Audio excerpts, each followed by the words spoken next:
কলিয়াবৰৰ সোণাৰীগাঁৱত বন্যহস্তীৰ আক্ৰমণত প্ৰাণ গ'ল এজনৰ। নিহত যুৱকজনৰ নাম ভুৱন বৰদলৈ। জানিব পৰা মতে ৰেল লাইনৰ দাঁতিত বহি থাকোঁতে হাতীয়ে আক্ৰমণ কৰে ভুৱন বৰদলৈ। ইতিমধ্যে ঘটনাস্থলীত উপস্থিত হয় শিলঘাট খণ্ড বন বিভাগৰ লোক আৰু আৰক্ষী। ৰাইজৰ অভিযোগ মতে শিলঘাট বন বিভাগে কৰ্মত গাফিলতি কৰাৰ বাবে এনে ঘটনা সংঘটিত হয়। কেইবাঘণ্টাও স্থানীয় ৰাইজ আৰু বন বিভাগৰ মাজত অব্যাহত থাকে খণ্ডযুদ্ধ।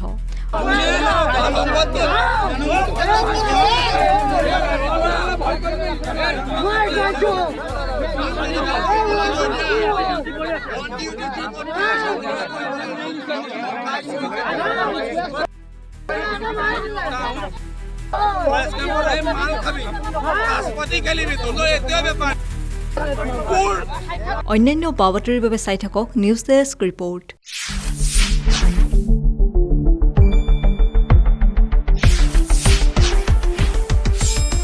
শুদ্ধ আৰু বিস্তৃত বাতৰিৰ বাবে চাই থাকক নিউজ ডেস্ক ৰিপৰ্ট।